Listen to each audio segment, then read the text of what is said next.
नमस्कार माय YouTube family आणि श्री स्वामी समर्थ। आजचा व्हिडिओ तुम्ही थंबनेल बघितलाच असेल कशाशी रिलेटेड आहे। दीप अमावस्या 24 जुलैला गुरुवारी दीप अमावस्या आहे। या दिवशी कोणती कोणती कामे करायची आणि कोणती करायची नाही हे सगळं आपण ह्या व्हिडिओत बघणार आहोत। व्हिडिओ हा शेवटपर्यंत नक्की बघा। तर अमावस्याचा टायमिंग तुम्हाला मी सांगते। 23 जुलैला रात्री म्हणजे मध्यरात्री 2:28 अमावस्या चालू होणार आहे आणि 24 तारखेला गुरुवारी मध्यरात्री 12:40 अमावस्या संपणार आहे। तर खरं म्हणजे 24 तारखेला 24 जुलै गुरुवारी अमावस्या आहे आणि ह्याच दिवशी म्हणजे योगायोग असा झालाय की गुरुपुष्य अमृत सुद्धा आहे।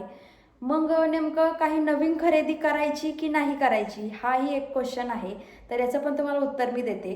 गुरुपुष्य अमृतच्या दिवशी आपण नवीन सोनं, गाडी किंवा काही असं नवीन वस्तू खरेदी करत असतो, कारण की हा शुभ दिवस मानला जातो। पण अमावस्या आली आणि अमावस्याच्या दिवशी आपण नवीन काही घेत नाही।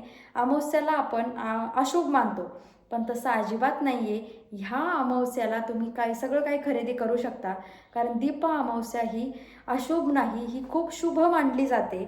दीप अमावस्या वर्षातून एकदाच येत असते आणि ह्या वर्षी गुरुपुष्यामृतचा टायमिंग आहे दुपारी 4:43 24 तारखेला, म्हणजे ऑलमोस्ट 5 नंतर 24 तारखेला तुम्ही खरेदी करू शकता। सोनं, गाडी वगैरे काहीच हरकत नाही, कारण त्या दिवशी गुरुपुष्यामृत आहे।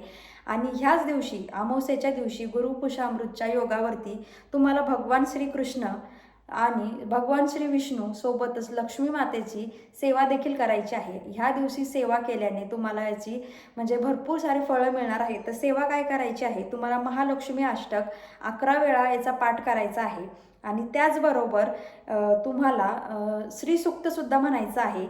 त्याने तुम्हाला चांगली धनलक्ष्मी होईल, लक्ष्मी प्राप्ती होईल, आलेला पैसा टिकून राहील, घरात जे वादविवाद कटकटी असतात त्याही नाहीशा होतील। श्रीसूक्त आणि महालक्ष्मी अष्टक 11 वेळा पठण नक्की करा। आणि त्याचबरोबर तुम्हाला घरात जे काही दिवे आहेत, निरंजन, समई, छोटे मोठे दिवे, पंत्या, ते सगळे घासून पुसून स्वच्छ एका पाटावरती ठेवून त्याची पूजा करायची आहे। एक पाट घ्यायचा, त्याच्याकडे छोटीशी रांगोळी काढायची, प्रत्येक फुलाची पूजा करायची, प्रत्येक दिव्याची पूजा करायची, त्यावरती एक फूल व्हायचं आणि त्या दिव्याला आजच्या दिवशी म्हणजे दीप अमावस्याच्या दिवशी आराम असतो। तर मग आपल्याला करायचं आहे काय, आपल्याला कणकेचे दिवे करायचे, 11 दिवे करायचे कणकेचे, आणि त्या कणकेच्या दिव्यांनी त्या आपल्या जे दिवे आहेत त्याची औक्षण करायचं आहे। आणि त्याच कणकेच्या दिव्यांनी जर तुमच्या घरात लहान मुलं असतील तर लहान मुलांचं सुद्धा तुम्हाला औक्षण करायचं आहे।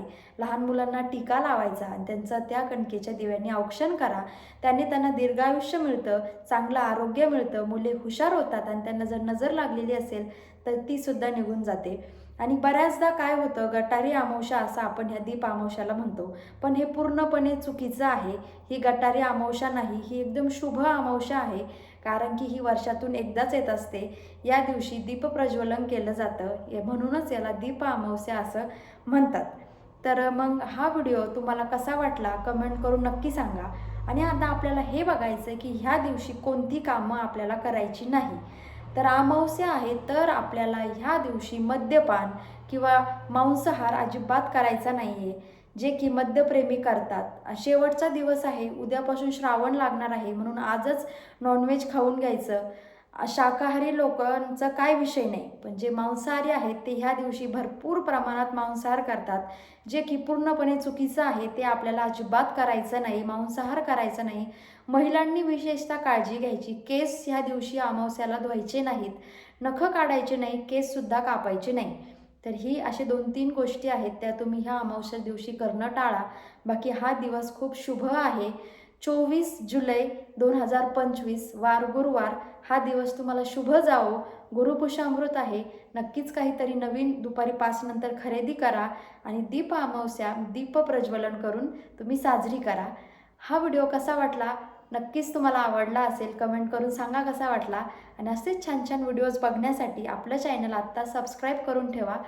श्री स्वामी समर्थ।